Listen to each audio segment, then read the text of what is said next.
Hello and welcome to A Mug's Life, a podcast where I ask guests to bring on up to 5 mugs and we chat through the stories behind each one as a leap pad for conversation about their lives. This month's guest is the amazing Sarah Foote, who has an embroidery company called Thread the Word. I've admired Sarah's work for years, so you can imagine how excited I was to sit down and chat to her. One of my most prized possessions is this Go For It sign, which is one of Sarah's pieces of embroidery. I constantly look to it for inspiration, and I really enjoyed chatting to her in this episode about how special and sentimental her pieces can be, particularly when she does one-off commissions. But we also talk about things like friendship, and how incredible it is and how important it should be to celebrate milestones, whether that's traditional or non-traditional milestones. We talk about longevity of clothing, how you can repair clothing, but also how she uses off-cut, vintage, reclaimed waste parts of fabric to create her beautiful pieces. We could have talked all day long. Sarah almost missed her train. It was so much fun. I really hope you enjoy this episode. Grab a cup of tea or any drink of your choice and come and join us.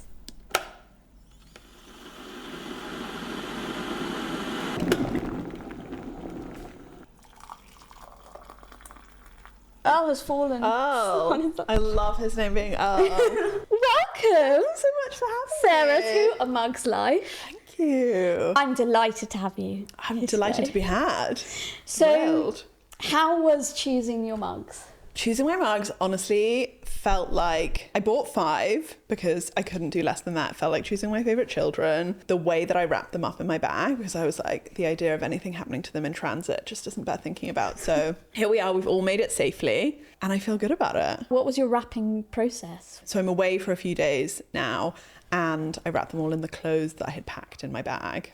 Good method. So yeah, I think I probably packed double the amount of clothes than I would normally for the amount of time I'm away, just to make sure everything's safe.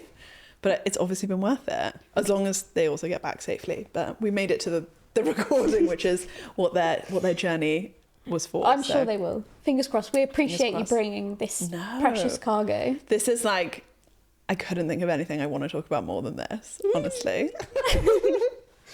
So you've got 5 mugs? I've got 5 mugs, yeah. Where would you like to begin? I'll start with this one, also the littlest one, which is cute.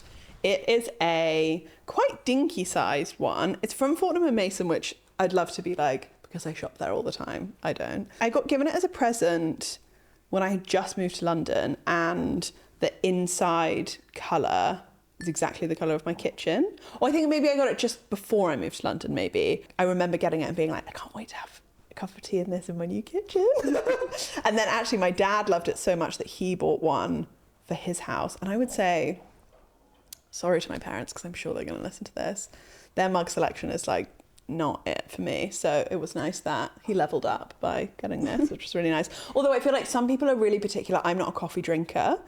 I only drink tea, but for him this is very much a coffee mug. But for me it's like a tea mug for the afternoon because it's little. Yeah. So is this for a caffeinated tea, but when you just want a little one in the afternoon? It's always a caffeinated tea, but it doesn't need to be glug, glug, glug the way that I do in the morning. So yeah. I would say that. But yeah, for my dad, he's like, that's the best size for a coffee mug. So any coffee drinkers out there, recommend if you're looking for one. What kind of collection does your dad have? It's just like a lot of, they're practical people. It's a lot of mugs that have come from conferences or as gifts, nice ones that have come as gifts, a lot of sort of work related stuff, that kind of thing. And they're like, yeah, it's a mug, fine. There's nothing wrong with it. Put it in the cupboard. Let's go. Whereas I'm like, there's stringent checks before you get into my mug cupboard, really. Well, but this mug matches your kitchen. This mug matches my kitchen. This is not what I did it when I had the kitchen redone. It's not exactly this colour, but it's not that far off. And I wouldn't say that the whole kitchen design revolved around this mug, but I also can't say it wasn't a factor at all. So that's What's it got on the inside? Oh, it's got, I think, all different types of tea.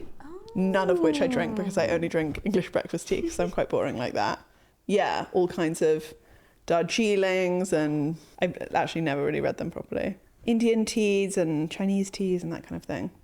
but it's also that lovely teal green. And it just has a good handle. I also think some people are really into very thin mug. Not so much for me. It's so hot. I want to like be walking around like this for ages, not like so. And then the next one, this one is one of 2 Emma Bridgewater mugs in this 5, which I was like, are we doing too much there? But I love them. I love the size of them. These 2 particularly are very special to me. So this one it says Sisters Stand Together on it. And I actually think it was a commemorative one about 100 years for votes for women or something like that. Which, huge fan of my democratic right. Like, absolutely love it. But mostly I bought it because I'm so lucky to I have so many amazing friends in my life, but some really old girlfriends that we have been friends forever and ever and ever, and a bunch of us have the same mug. And I just feel so lucky for the sisterhood that we have with each other. And we all feel like when we drink from it, it's like, it feels like we're having a cup of tea together even when we're not. So that's just like I love that one. And on the other side it says Together We Rise, which is how I feel about women, lifting women up in general, but like very specifically my gang of friends, because they're the best. And I do just think the Emma Bridgewater size, and again the thickness, and it's just got that nice base, all that just really works for me. So that's why we love her.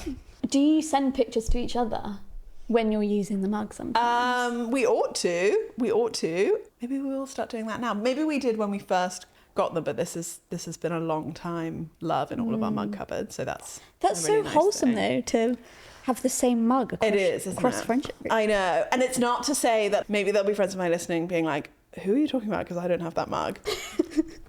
I'd get one for everyone if I could. It was just a particular few of us who were together at one time. I think we all got them at the same time and we were like, this is so cute. Do you have any friendship traditions with those friends or other friends? What are your go-to traditions? What a nice question. We all love eating and drinking, so it really centres around that. I think things change as people are having their own families and having kids and stuff like that. Different across different groups of friends as well, I would say. Some people who the only time you get to see each other is if you plan a trip and you do a trip together. And that's a different type of quality time, I feel like, to if you have a weekend with someone or a week holiday with someone, that's different to like seeing them every week or a couple of times a week. That's just a different dynamic, really. But I wouldn't change any of them. I love it. But I think we're all make a really consistent effort to make sure we celebrate each other at all significant periods of our lives, which is really, really nice. When people are at different stages in terms of not just getting married and having kids, but it could be work stuff, or it could be getting a house or moving out on your own, all of those things. Whatever's happening in anyone's life at any one time is as important as what's happening to someone else, even though, I don't know, on paper or traditionally it might not warrant a big party necessarily. Why not? I throw a party for everything. I love it. Celebrate it. I think that's brilliant, and also it's really true. There's a lot of traditional celebrations, like engagement parties, weddings, babies, which obviously very definitely celebrate and amazing those. to celebrate. But for other people doing other things, like you said, have an amazing work milestone. Exactly, or they're doing a master's, or they've just finished something, or I don't know. Everything's relative. And it's all exciting. And I think it's really nice to be around, have people around you who take your wins as seriously as their own, even though they could never do the things that you're doing, and maybe vice versa. Or maybe, yes, but at a different time. But they are like, no, that's a big deal. We're going out to dinner. That's so fun. I think I feel really, really lucky for that. Together We Rise is a big, I feel like that about all of our friends. Do you think there is something special about female friendships? It's like nothing else. And I'm really lucky that I also have a lot of really great male friendships, but there's just something about the girls, isn't there? And it's such a blessing in my life from what we've talked about before. I think we're both really lucky in that way, acknowledging that, and that it's not just luck, it's also that you enrich those friendships and you work on them and you build them up and they do the same for you, and help each other through challenges and stuff. That's amazing. And I know it's not lost on me that not everybody has that. So it's very special. Because it's also, I've learned, as you kind of get into your 30s, it is also about everybody, you have to make time. Yeah, that's and huge. You have to put a real concerted effort in, because some people may be busier or at different life stages, so you may have to send a few more messages. Totally. And I found that quite interesting, because it doesn't mean that they might not want to see you. 100%. It's just hard. And also it's about slotting in with, I'll like meet someone literally on the school run if that's the only time I can get like a coffee in with them. It's not always going to be like that. And I know in other times they'll flex to me in terms of, I don't know, I'm self-employed and sometimes I'll have a deadline where I won't be able to really see anyone for ages. And it's just so nice to have people check in and be like, I know I haven't seen you, but just thinking of you, or I know that this might be difficult, all different things. I think you're so right. It's about making the time, making the effort. And it also doesn't necessarily have to be, it doesn't mean you're sending a huge bunch of flowers because you haven't seen someone for ages. It's really small things that just show, oh, you're on my mind, or taking a picture and texting it, being like, I just saw this and thought of you. That is important. And all of those small things just, I don't know, they really cement things, I think. And no one's a perfect friend, but I think that it's also about giving people the slack at different times when you know you're also going to get it back from them when you have something else on that they're not going through. Especially when things can be overwhelming when on like WhatsApp and so many messages. Yeah. And I think that's nice to be able to check in different ways. Totally. And also I think depending on what anyone has in their life, it's also really nice to make it clear that you don't need a response. Not asking you a question of how you are, just hope you're good, was just thinking about you. Remember when we went to this crazy restaurant on holiday? They can read it and be like, oh, yeah, that was so funny. Do you know what I mean? That, I think, is another thing that it's not like a demand, push and pull or anything like that. That's just not really how anything is going to last in any real way. I just love my friends. Friends are great. Friends are the best. They keep us all afloat, don't they? They do. And it's funny as well how different people that you have known from one area of your life, and then in a different phase of your life, maybe you become really close to them. But if you had said at the time when you met them, in 10 years, you aren't going to go a day without speaking, you would be like, what? Do you know what I mean? But in different stages of your life, you kind of, move apart and cross back over. And I don't know, I think that's really beautiful. Yeah, that's so interesting in terms of some people Totally that you become closer friends with. And then there's other people who you think, oh, yeah, we're going to be this close forever and ever and ever. It doesn't mean that you weren't good friends. I think it took me, because I've got some really good old friends, it took me a while in those situations, because I think I probably found out later that it's not necessarily that you're not friends with them or that friendship wasn't worth as much as other friendships that have been closer for a longer period of time. It's just that it was exactly what you needed for that period of time, and it's fine to grow out of each other. You might cross back over again, but I think because I do have quite a lot of really old friends from being really young, I was suddenly like, what? To just like see and talk to someone all the time and then they're just not really in your life. Like, that sounds crazy, but it's natural. It's too much to be like that with everyone. You still learnt from them. You still gave each other a lot, I'm sure, in the time that you were very close. Different circumstances change, and then you're like, oh my God, that they were so central to my life for a really long time, and now they're really not. And it's not at all because anything bad happened. It's just it's how it goes. But you never know. You might be neighbours in a nursing home and be like so tight again. So I think it's fun to think about. Because I think you can grieve the end of friendships and think of it as, oh, I failed in that regard. Totally, yeah. But actually, a much nicer perspective that you said there was that during that chapter of my life, they gave me all of these things. Totally. And in this next chapter, I'm going to get things from other people, give things to other people. As long as things haven't ended badly or really sadly, then the door is always open if you wanted to get back in touch or ask them about some specific advice or relive something really specific that you two shared. But it doesn't mean you're having lunch every weekend. The older we get and the more full our lives get, the more fluid we get with that kind of thing. And on the mug, it says, "Together we rise." what I love about friendships is uplifting each other. Absolutely, yeah. And I feel like Together We Rise may encapsulate another thing, specifically on this mug. But, sure. But it's our interpretation too. Could also be interpreted as lifting each other up is so much more powerful than tearing each other down. And on the other side, it's saying sisters stand together. If you have that foundation and that core of knowing that you always have each other and then you rise together, that's double whammy. Love both. This also brings me back to one of the iconic Moira, Catherine O'Hara, may she rest in peace. Yeah, may she rest in power. Yeah, exactly. What a woman. Truly. Character and actress. Amazing. And I used to, at work all the time, and still now, send a lot of Moira gifts. Yeah, love. And one of those gifts is, I think, when one of us shine, we all shine. Or True. when one of us shines, all of us shine. Something like that. Both true. Yeah. I completely agree. I just drop that before presentations. Be like, remember? Yeah. Love ya. No, I think that's really, really true. And also, if we're just going to back and forth some lovely cliches, is that someone else's achievement doesn't take away from yours. And I think I'm really lucky to have that in the people in my life. Just because someone has got a promotion or is getting married or their business is doing really well, for not 1 second does it mean that those things aren't possible for you. Everyone can have that stuff. And I think I'm really grateful that I'm not a jealous person by nature. I think jealousy is a really wasted energy anyway. When you see other people doing things that you wish you were doing or you want to do, it's so much easier on yourself and just nicer all round to be like, oh cool, they're doing that, so why can't I? How amazing, rather than I'm angry that they're doing that and I'm not because I think I deserve it more or something like that. Use it as like inspiration to be like, oh, I never thought of traveling to that part of the world.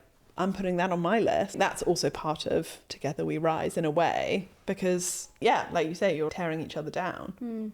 Which is, I don't want to do that. It's just so much more pleasant. So much more pleasant. Embrace everybody's success. I know. Let's all be nice. Anyway. I loved that mug. I'm a fan of it. I'm glad you liked it as well. It was also really nice to talk about friendship and what that brings it's to us. such a big part of I've always loved meeting new people in general, meeting new friends. All that stuff is just a big win for me. And Emma Bridgewater. Yeah. The awareness that I have of the story of her starting it was that she was shopping for mugs or wanting to give gifts, and they were all very fancy or one type of mug. So I think at the time that she started getting into it, so she originally set up, have you heard of Brixton Pottery? She and her partner at the time set that up, and then when they split up, she was like, you can keep it, I'm going to do my own thing. But then they both stayed in pottery, is my understanding. I don't think very many people were doing earthenware or spongeware, how they decorate their stuff at the time. I don't know what the style at the time was, but it wasn't this, so these stood out a lot more. And obviously she's really cemented herself in the industry and the world. But also she has always really committed to doing it in Stoke-on-Trent, home of the potteries. I used to do quite a lot of work with a manufacturer in Stoke-on-Trent, and it is really sad how many of these huge buildings, this incredible industry full of really skilled people, so much of that work has moved abroad. So it's been tough on Stoke, I think, because a lot of these big factories that sit empty now, but not Emma Bridgewater's. And she's got her big polka dots on the outside of her factory as well, which is really cool. I'd love to go. I know you can go for... Oh, you can do the backstage, it's not called the backstage tour, but whatever. Felt backstage to me. So you've done it? I've done it, yeah. Really cool. Was that is it a whole day? What's the... No, it can't be a whole day. I mean, I would have done a day. I would have done a day. Take me to see Emma. Yeah, it's probably a couple of hours. And then, it's got a lovely shop, lovely cafe, drink tea out of a mug. It's gorgeous. And I think a bit like this reminds me of Cadbury's World, which you used to be able to get. So I never went there. Oh, so I went on a school trip. Ugh, jealous. I know. Do you remember? Best day ever. Dream bars, the white chocolate. Oh yeah. So I think not in my top 10 at all, but yeah. Yeah. Well, different people have different favourites. Absolutely. So I think I was about 9, and you could go kind of backstage into their shop. You made your own bar? Well, we didn't make the bars to then wrap up. No, that would have been cool. That would have been cool, sorry. No, this was just in the Free shop. idea, Cadbury's World. Yeah, that is a good idea. Yeah. Special VIP golden ticket vibes. No, you just got, so you could get, for example, 20 dream bars in like a little sandwich bag for like, I don't know what it was back then, probably about £5. Wow. Because I know in Bridgewater, they do seconds. Outlet and stuff. Yeah. They do that there. And as you were saying this, I was just thinking, Thread the Word, which is your... Which we haven't talked about at all. Should we actually talk about how we met each other? Yes! Or maybe we should have done that at the top. Never mind. You say. Okay. So I actually checked this today of when I started to follow you on Instagram. Okay. And I started to follow you in 2022. Okay, yeah. And then a year later, well, just over a year later, I was staying in Whitstable for the weekend. You were? With one of my friends. And we were walking along the high street and I looked into an art gallery and saw some embroidered art. Yeah. And I was like, oh, I love this. Let me go inside. And who was sitting there? You were there. And it was an exhibition with a couple of your friends. Absolutely, yeah. Too. And it's a big room to fill. And you had some incredible pieces. And as I was walking around, I was like, I kind of recognise this style. So funny. And this person's name, which is you, Sarah Foot, and Thread the Word. And I thought, I'd just check my Instagram. I was like, I follow this person. And I remember, I think you left and then you came back again and you were like, oh my God, I was here earlier, but... Yes, because I loved all of the pieces. You had a little ice cream truck piece. Still to date, one of my favourite pieces. I often think, should I go again with that and just do a different, just do slightly different colours or something? That was really fun, the ice cream truck. I think you should. I think it would be really popular. I rarely want to keep pieces for myself, and that was one of very few that I was tempted by. I loved it. But there was one piece that was above, I think, the door. I think it was above the door, yeah. And that was this piece. Ta-da! Go for it. And I'd started the podcast a year before. Yeah. And it felt very Ted Lasso to me because Ted Lasso has Believe above the door. Oh my God. But I remember thinking, art is always an investment, as it should be, because you make these pieces. Yeah. I wish I could just give it away. Honestly, I wish. And so I thought, I'll come back tomorrow. Yeah. And if it's still here tomorrow, it's meant to be. It's meant to be. And then I came back. And also by that point, you know how you get yourself sometimes into a frenzy of, it's not going to be there and I should have just got it. And this was a really big mistake. And I walked in and there it was. Waiting for you. Just glittering there.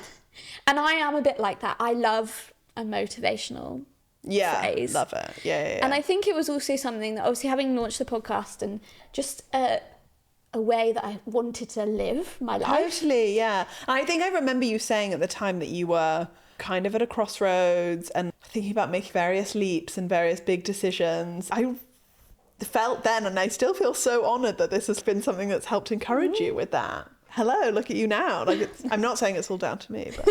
No, honestly, because actually before some big interviews or big podcast interviews, I have just sat down and stared at the picture.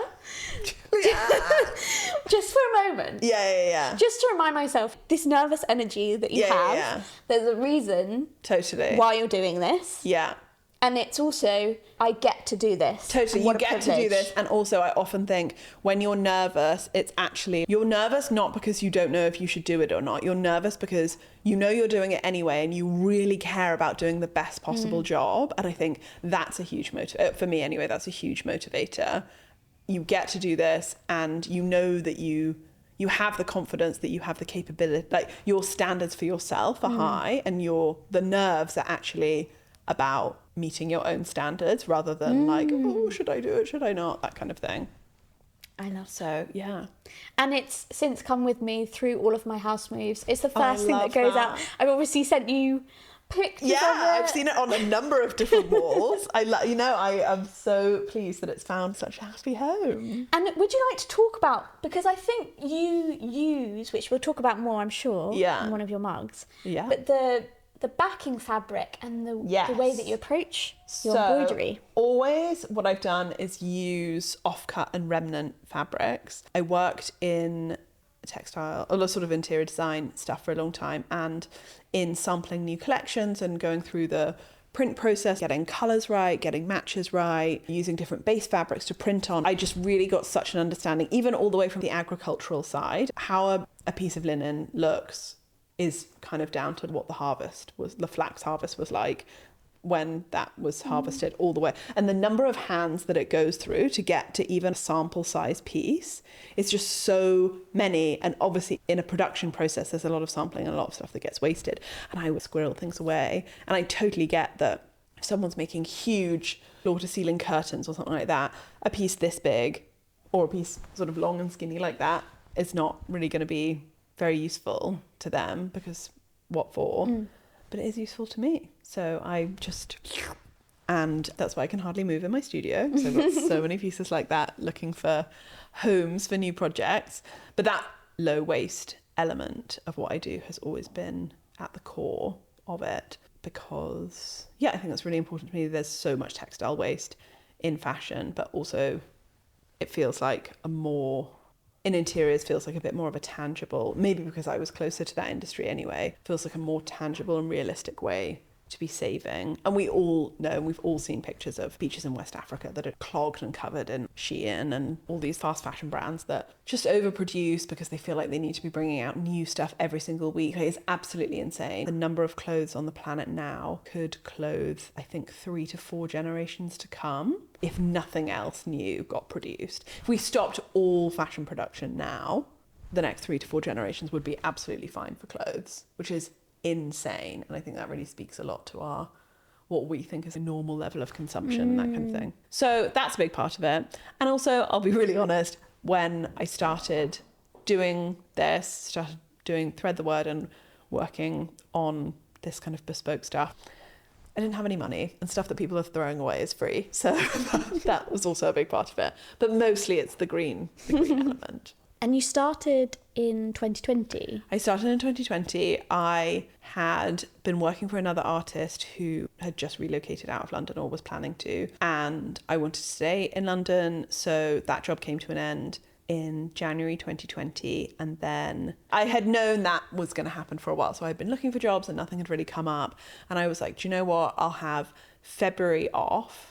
I went on a huge holiday. I went to visit a friend. I'll just clear the decks, get really clear on what I want my next move to be, because I had loved that job, but do I want to do the same thing again for somebody else, or do I want to be making another kind of move? I had not really thought about being self-employed. I had started doing some embroidery because my friends had started getting married, and I would sometimes make wedding presents and things for them. But I wasn't so worried about it, but I was like, no, I'm going to have this lovely month break, amazing. March 2020 is when I hit the ground running. Everything's going to happen for me. And let me tell you how that went. Yeah, worst plan ever, obviously. Global pandemic had other plans, and I was looking for a job for a while. After a certain point, I was like, I'm going to just have to make work for myself, because no one's going to give it to me, actually. Everyone was laying people off left, right, and centre. So many of my friends were losing their jobs. Call me a trailblazer. I was doing it before everyone else. I would honestly say for at least the first 2 years that I was doing Thread the Word, I was like, yeah. But I'm doing this until I get a real job again. This is so fun. Surely I can't be having this much fun at work forever. And now I've been doing it 6 years. No one's told me I can't. So here I am. Well, you're incredibly talented. That's very clearly very artistic and creative. Thank you. Is that something that you were always artistic and creative as a child and growing up? I think so, but I never did it. Did art GCSE, but I didn't do it any further than that. Lots of people are like, oh, did you specialise in needlepoint at art school? Or no. I never even, that was so not on my radar. I didn't even consider that. I had always done little crafty projects. I'll try all kinds of different things, but not in a serious way. I feel really, really lucky. My parents aren't particularly, they have a love and an appreciation of the arts, total. They're not makers or anything particular like that. I feel really grateful that they have always really encouraged that in me. Partly because I don't think I showed very much interest in very much else. I think that's a really nice thing, and that's also gone on. They and my wider family and my friends, I feel really, really lucky. A lot of makers, and even people who are self-employed, but particularly people who run their own creative businesses or sell their own art. I feel really lucky that just because my family don't do it, no one in my family is an artist, say, that doesn't mean that they don't think it's a viable career opportunity.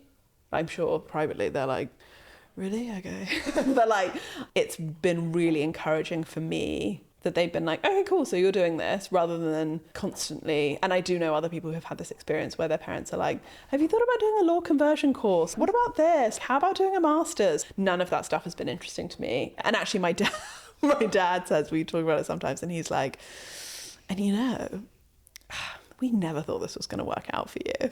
And when I tell people that story, I think they're like, oh, shame. But do you think that sort of drive for validation from your family is what's really pushed you on? No way. No one agrees with him more than me. I didn't think this was going to work out either. We're in that together, absolutely. I'm also proving myself wrong in a way. Like, that's really nice, rather than, I know some people are so motivated by being like, well, I'll show you because I always knew that I could do it. No, I didn't. I'm figuring it out, flying by the seat of my pants all the time. And that has kind of become part of the fun of it in a way. While they have been really encouraging, they've also, I think that's a huge privilege of mine, one of many, that they are like, yeah, just because you do something for a bit and then you decide not to, it doesn't mean that you failed at it. You can just change your mind. And also you can fail at it, try something, fail again. Doesn't mean nothing is bad about it. You learn so much in that process.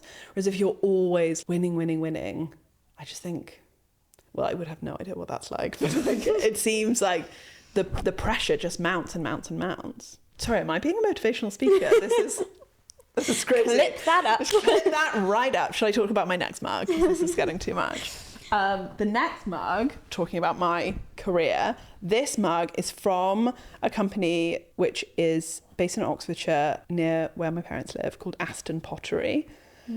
If you're ever in the area, it's so nice. They've got an excellent tea room, a gorgeous garden, but they also do this spongeware type stuff. They do so many different designs. But in my first job, which was for another Juliet Travers, who's a wallpaper and fabric designer. What a great name. Great name. Shout out Juliet for honestly teaching me everything I know. But her first wallpaper and fabric collection is called Safari. You can buy it now. In my first job, I was surrounded by that all the time, and I was her first ever employee. I worked in her spare bedroom. And then when she got pregnant with her first child, we were like, where are we going to work? Because we've been working in the spare bedroom. So we ended up getting an office in London, and as a sort of office warming, my mum bought us these mugs which have safari animals on them. And that was just so sweet of her, and I've kept mine and I just love it. The mug shape, the handle shape is kind of unusual. Yeah, I it feel is like. unusual. It's got straight tops and bottoms. Yeah, and then it's not like a smooth curve all the way around. I just love it, and I have a few things from there. They're just really, really fab. But that particularly makes me think of that really exciting time with Juliet and working in that job, which was like such a steep learning curve because we were really just figuring everything out. And I think that working there and the job that I had after that, which are the only two jobs I've really ever had, they were such small creative businesses that they really set me up so well for doing my own thing, because I already was in the mindset of, if you don't do it, it's just not going to get done. Whereas I think it must be more of an adjustment for people who have moved from larger companies with bigger teams, and then they go to just working on their own, and it feels like, oh my God, I really got to do everything. I feel like those experiences were exactly what I needed to set me up for what I'm doing now. Not to say that I'm doing it perfectly, but I don't know where on earth I'd be if I hadn't had that kind of experience. So I feel really, really lucky for that. And also, I love Africa and I love safari animals, so that's really fun. Did your mum get this made because of the wallpaper? Kind the of, first yeah. wallpaper. It was inspired by that. Well, yeah, so Juliet Travers has a zebra wallpaper called Dazzle, which is very fun, and that's the collective noun for zebras. So fabulous. Is it? Yeah, a dazzle of zebras. Love it. But I have always really loved Africa, so it felt very full circle that at the beginning of this year I spent January and February doing an artist in residency program in Kenya at a place called Olepangi Farm, which is gorgeous. Everyone should go and visit it. And I'm also going back next year because I can't stay away. So that part of the world has always been very special to me and very inspiring. But particularly this mug was just a very sweet thing to celebrate. Again, like that's a really good example of what we were talking about before, about someone moving their business from their home to an office. That was a big milestone. That felt huge for us at the time. And that's really exciting. And to celebrate the people in your life going through those changes, it's nice to mark the moment with something. So also a mug is always a really nice gift. So And a thanks, nice Mum. memento of the time. Yeah, exactly. Really a nice memento of the time. So when you were an artist in Yes. residence, Yes. what kind of things would you get up to? So, what wouldn't I get up to? No, it was the most beautiful place. It's a very special part of Kenya. It's like in the foothills of Mount Kenya, really, really beautiful. What they have done at Olepangi Farm is, I had never heard the word biophilia before I went there, but that's kind of the principle that the whole thing is designed around, which is it's a very light touch, but also working with the land and working with nature. I think seasonal, all of the dairy and basically everything apart from the meat is grown on the farm there, and even the meat is sourced very locally and that kind of thing, which is really special. But even just the way everything has been designed is so 360 with nature at its core, and that particular part of the world's nature as well, in terms of the circadian rhythms. The seasons don't change hugely, so don't have the intense change from daylight savings that we have in terms of winter to summer. I took complete time off from commissions. I mostly work on commission. I did my own original work, and it was a really, really special time for me to push myself, not just with embroidery, but also painting and collage work and all these different things that I just don't think I would have had either the headspace or the physical space to explore had I not gone there. Yeah, it was just amazing, like meeting all the guests that come. It's quite a specific type of place, so it draws in just an incredibly interesting crowd from around the world. Those people have inspired me. I've kept in touch with so many of them. The opportunities that have come from it have been really amazing. And their residency program they're actually, I think, looking to widen it. They have writers stay. If you were a scientist doing research, that kind of thing, like you could now do a residency program with them, which is just amazing. But you can also go if you just wanted to go on holiday. Gorgeous, great choice. I'm doing it again next year because I can't stay away. And I just don't think January and February in London has anything for me, weather-wise or any other way. Yeah, like the weather is ruining everything. And do you now have quite a lot of original work inspired by that time? Yeah, inspired by that time. I don't know if necessarily I wasn't drawing zebras every day, for example, but to me it feels like different from the work that you saw at my exhibition when you bought this piece, for example.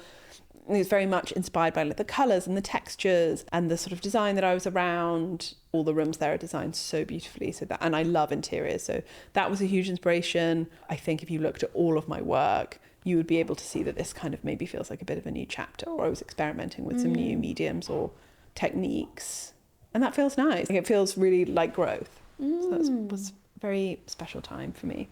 It sounds very special. Yeah, I could not recommend it more. And here's a call for whether you're a scientist or exactly. a designer. Yeah, whether you're a Submit writer, your requests. a musician, an artist, they are open to all kinds of different practices. I love that openness to share as well, that they've created this space. And yes, it's a destination for people to go on holiday and have these incredible safari experiences, but they also want to grow from the people who come there. So they have a minimum amount of time, which is 2 months, I believe, is the minimum amount you can do for a residency, because otherwise it is kind of just a long holiday. You really do need to get into the rhythms of the farm and the way that everything works. Excited to start 2027 in the same way. It feels actually really nice to have a bit of a reset at the beginning of the year, to kind of be intentional about what's coming for the next few months, which is kind of what I'm doing now. It's exciting putting those things into practice. Yeah. So, yeah. Okay, so the next mug is another Emma Bridgewater one. It's got all the sewing bits on it. This one was very special because I was the judge on a panel for, there's a charity called Schoolreaders who are really amazing, and really recommend everyone looks into them, whether or not you're a teacher or you're someone who has a bit of extra time.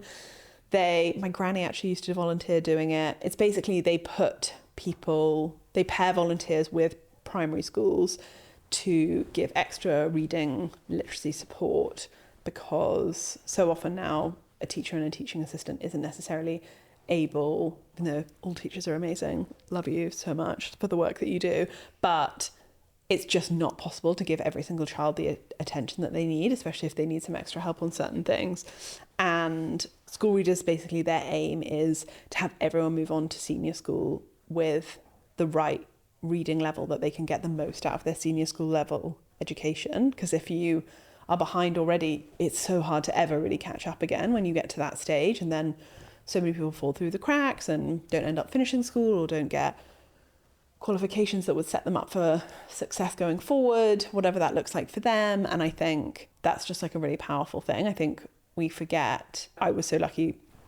My parents always really encouraged reading. As a family, we read together a lot. We read too, and that's just not the given for lots of people. We all know that families can look so different, dynamics can look so different, and not everyone, parents could have trouble reading and then they can't support their kids outside of school in that way. So Schoolreaders does amazing work for that kind of thing. And they had a competition called Create for Schoolreaders, and I was the needlework judge section, and they had a ceramic section, and Emma Bridgewater was the judge for that section.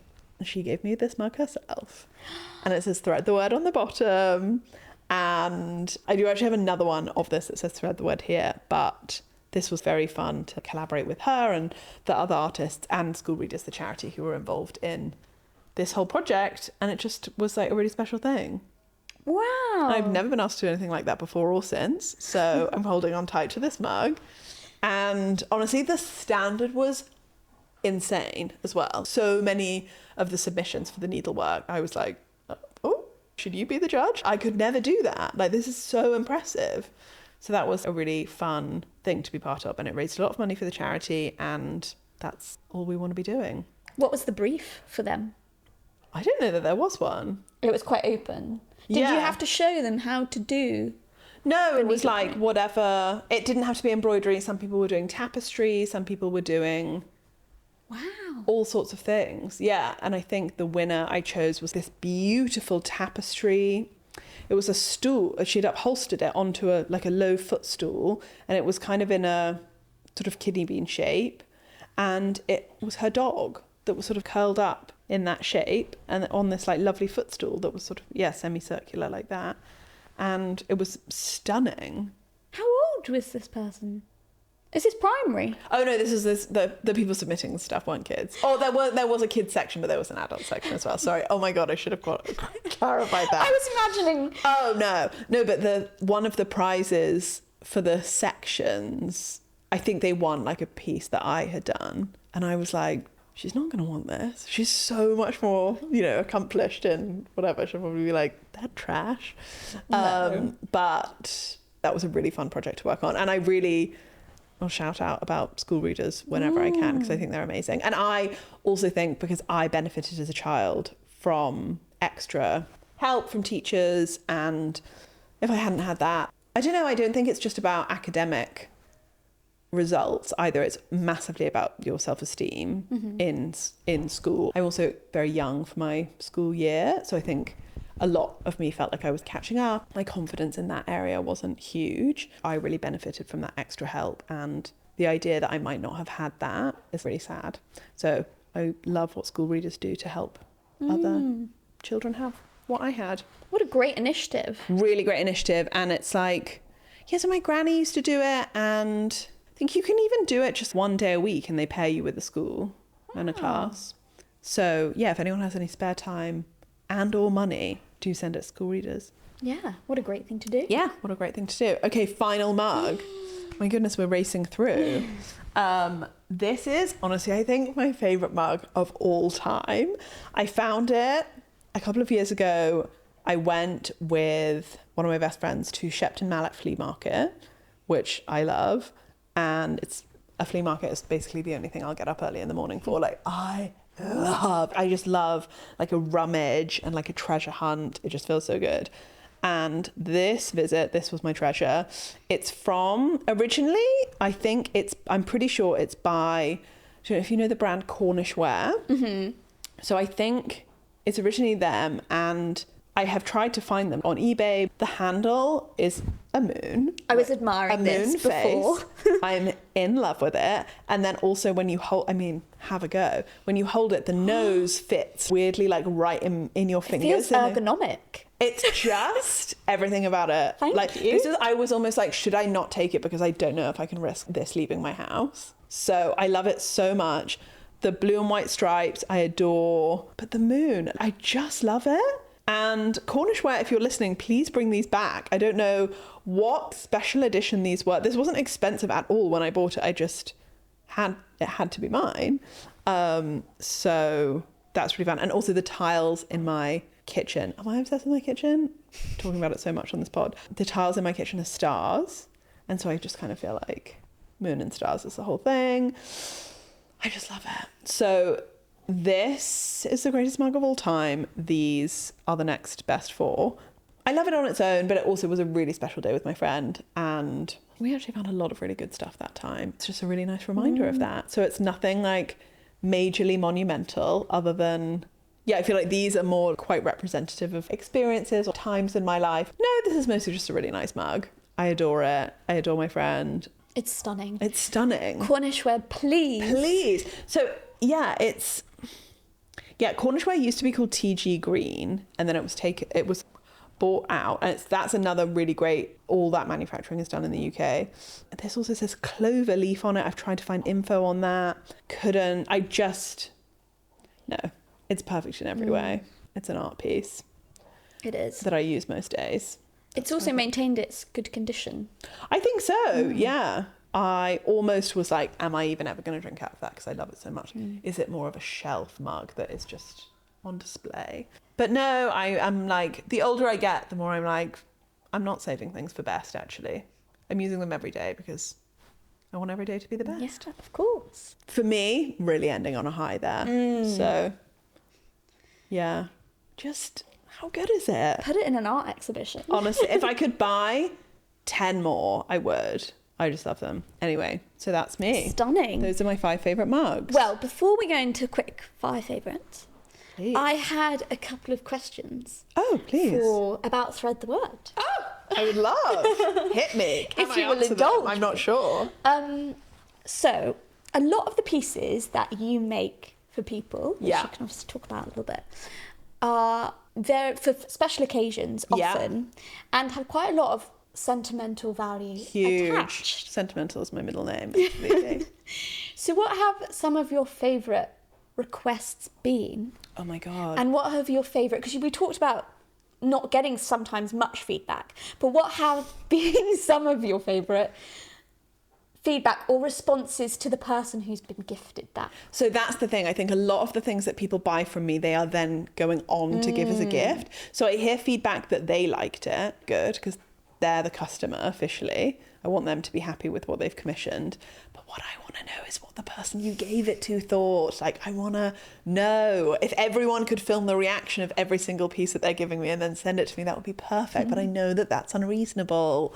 I've had some really lovely responses of when I've translated children's drawings in Stitch. That just feels like really freezing a moment in time, whether it's for grandparents or parents or whatever it is. I really like doing that stuff. Sometimes really niche things, wedding presents, say, and it might be, you know, the couple's initials or their name in the middle, and then around it would be illustrations of different things that have meant different things to them. And sometimes it's like I don't know, I'll do like the cocktail they had on their first date, or like it can get so specific. Sometimes it's the city they live in or something that's quite general. But I also love it when people are like, sorry, I can't explain this, it's a really weird in-joke. I'm like, no, I love it. Because that's where I'm like, yeah, you can't, unless you get something made custom in that way, you often can't get it. Like you either don't have it at all or you have it custom made. I'm so happy to make that happen for people. Hit me with your weirdest ideas. I'll have a go at it. It's so fun. I've done a few really very, very special handkerchiefs with messages that we've made from the handwriting. So sometimes from like a letter or a card, and I've just used a whole message that's in that, and then I've embroidered that on a handkerchief, which is really special particularly for someone getting married, whether it's a bride or groom, for someone that they love who's no longer here. But the most special versions of that I've done, I've worked with my clients and they've got a few different letters and cards, and then we've made a new message with words in that person's handwriting. And that, like, don't worry, I use a different handkerchief, but I sob my way through those. That's so, to make that happen for other people is so, so special. And I feel so touched to be trusted with those kinds of projects. It's so sweet. I normally do recommend to, like, not give those the morning of the wedding, just because it can be so emotional. Some of the loveliest things I've heard that they gave them the day before or whatever, and then in the end they used the, say, like, if the mum or dad isn't able to be there to give them away or walk them down the aisle, they've wrapped the bouquet in the hanky with their handwriting on and this, like, special message, and, like, oh no, I'm gone. I'll cry right now. Like, it's so moving to be trusted with that kind of thing. Yeah, that, I think those are probably some of my favorite requests and my favorite feedback. That's not my idea to do that. It's just like, it seemed natural to them at the time, and it's just, like, so beautiful. What beautiful thing to be able to give to somebody though. I know, but it's also how beautiful to have a client that is so thoughtful for their sister or their whoever, you know, friend who's getting married, that they know that there is, like, yeah, I'll cry right now. There's a person or people that they wish that they were there so much to see this big milestone happen, and they want to feel them with them. And this feels like a tangible, that, or maybe the only tangible or a tangible way that they can feel that without that person being there in person. And to make that happen is incredible for me, but I'm also a vessel in a way. I think the really beautiful thing is that anyone exists that would ask me to do that in the first place for someone that they love so much. I think that's really gorgeous. And how lovely that embroidery can do that. Totally, yeah. And I think it can be really emotive in different ways. I think lots of different people have different feelings and connections to fabric and texture and all kinds of different sewing. So it's, yeah, hopefully my work taps into that in some way. So, but also I hope it just brings joy. That's the aim of the game. Like, that's really what we're all in everything for, I hope. So, because you did a recent commission, I think, for Amy Lou Wood. I did. Did I do that last year? She's fab. I've done a couple of pieces for her, but it was really special to do a piece for her own home. She's a very thoughtful friend, obviously, because she's commissioned me to do things that she's given as gifts. But then she's a big, like, cinephile. She loves movie posters and that kind of thing. But I totally agree with her. If you have all the art in your house as, like, a movie reference and it's a poster, it's a bit like, whoa, okay, we get it. So I actually did, one of her favourite films is It's a Wonderful Life. And in that, if you've seen it, it's like a film within the film called George Lassou's The Moon, and it has a sort of cartoony poster, and I did an embroidered version of that design, which was really fun, and just a fun reference to something that means a lot to her, that was a bit more, not even niche, but just, I hope anyway, you would see it and be like, oh, that's a fun, playful piece of art. Even if you didn't get the reference, you would think, oh, that's cute and interesting, and it has, you know, it's a different texture and different medium to other things that you often see. Yeah, very fun. That was very fun to do. Yeah. Quickfire favourites. Quickfire favourites. It is Let's time. go. Should I be nervous? Maybe. Who knows what I've found. Yeah. The first question, and we might not have time for the infinite list that you may want to give here. Okay, brevity is key. But I thought you could talk about your favourite small businesses or independently owned shops that you'd like to give a shout out to. Okay, we're going to need a whole episode for this, so we can also share a separate list. Okay, oh my goodness. Whew. Okay, off the top of my head, there are lots of artists that I love who do both original and custom work. I try a little bit here and there.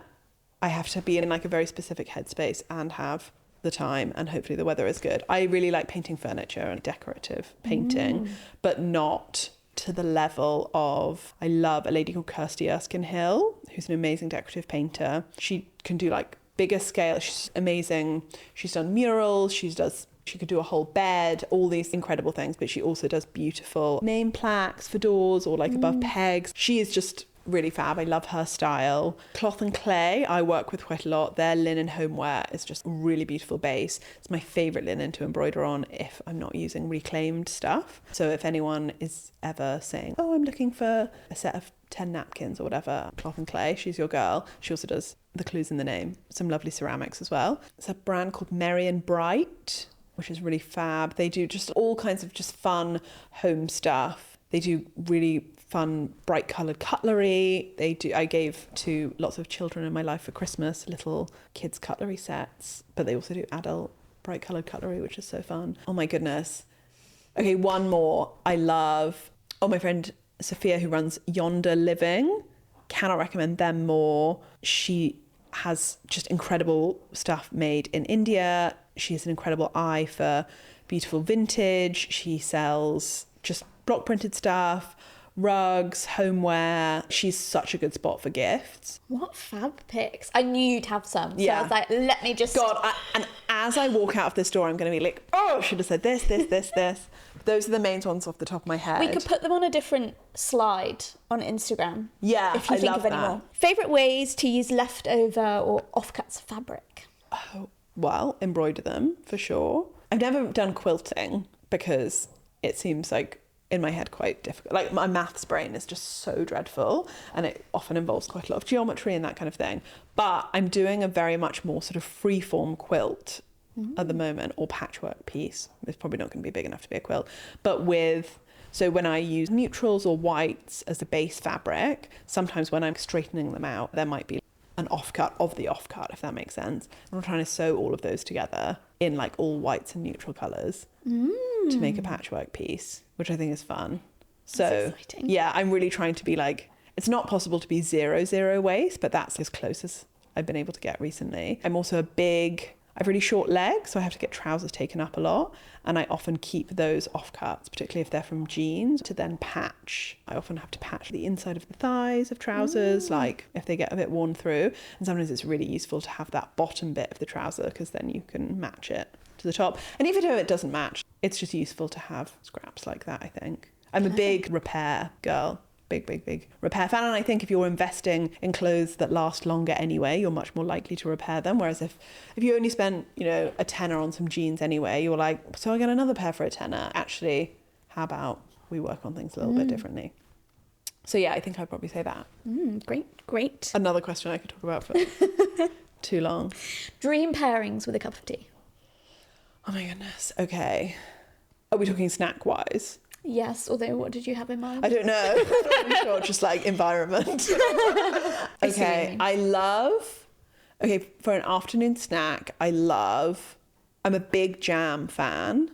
I love like a really good jam on a brown toast as an afternoon snack with a cup of tea. I love that. I love rhubarb jam. I'll eat any jam. I love a bit more of an offbeat one. That's quite fun. Rhubarb and ginger is my favourite at the moment. This is the first time I've heard a piece of toast be the dream pairing with jam. Really? Yeah. What are love people it. saying? What are the streets saying? Cake? Custard cream. Oh, it's biscuit based. No. It can be anything. It can be anything, but people are mostly going biscuit. So true. Toast and jam is as valid as any other answer. Thank you so much. I love that. I love biscuits as well. Yeah, I love biscuits. I love a double stuffed Oreo. I have to really restrain myself from buying them because I could go through that packet like that. That's dangerous. I love Jaffa cakes. I love the dark chocolate Jaffa cakes. But I would say number one for me is the toast and jam for an afternoon snack. Little 3:00 pick me up. A classic choice. Yeah, I love that. If you were on a desert island, Okay. who would be coming with you? Oh my God. Your close friends and family are already there. Oh, they're already there? Yeah. Oh, that's amazing. Lucky them. They're probably like, we have lives too. Why have you taken us to this island? Oh my goodness, who would come? Someone fabulous. I'm going to see the Devil Wears Prada 2 this week, so maybe I'll say Meryl Streep. I'd love her there. Oh, Dawn French. Dawn French would be so fun. I just know she'd be a laugh. That's hard. Yeah, I can't think of anyone. Yeah, probably. Yeah, just Dawn French and Meryl Streep. Yeah, And you. and then and my closest friends and family. Yes, of course. I think that's great. I think that's great. really Yeah, I don't have like pets or anything that I'd be bringing. And your needlepoint, right? Is that what it's called? Oh, yeah. Oh, I thought we were talking about people. No, we were. Oh, okay. I just thought... But like, if I knew I was going to a desert island, by the way, I would be packing. I'd be taking all 5 of those mugs. I'd be taking so much art stuff. No, they'd be like... You could be like, Meryl, Dawn, what can I do for you? Totally. What are some of your favourite And they'd be things? like, nothing, because we can't see anyone we love anymore because you've brought us to this desert island. They'll be livid with me. Final question. Okay. What has been your best vintage find? Oh my God. Maybe that mug. Maybe the moon Yeah. mug. This one. Yeah, could be that.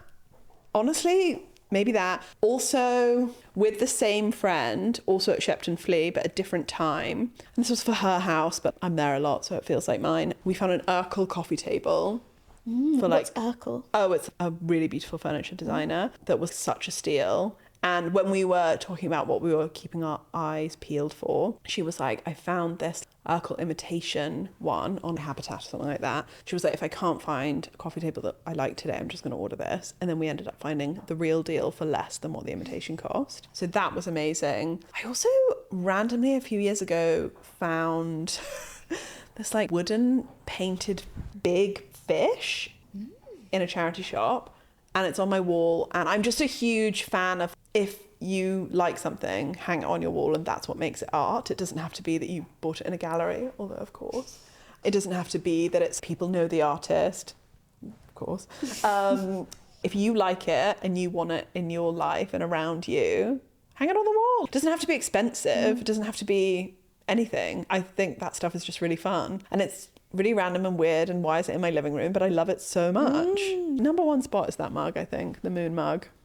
It's so brilliant. It's Great so fantastic. question. I did forget, actually, final question. Okay. You talk about the English breakfast is the tea that you drink. Do you have a favourite brand? The people need to know. The people need to know. I go Clipper often, more because these days I'm more like, why are we bleaching the bag? There's actually no need. The bag doesn't need to be white at all. They only bleach the bag to make it look cleaner, and I just don't think there's the need for it. So I drink Clipper. I drink, if it's fair trade, I'll buy it. If not, I don't, I'd say. Yeah. Life lessons to live by. Yeah, exactly. I think fair trade, I think buying anything fair trade when you can is important, but the tea world is so, a lot of exploitation and that kind of thing. So if you can get it fair trade, do. What a wonderful chat. Thank you so much for having me. Joyous. I've loved it. I could stay forever. I know. I could stay forever, but oh, my train's in 20 minutes, so I've got to go. I've loved every single mug. I've really blathered on, but I think I hope it's okay. Is that the point of a podcast? Thank you so much for having me. And the camera's still alive. We did it. I really don't want to do anything with that mug. Recorded! Yay!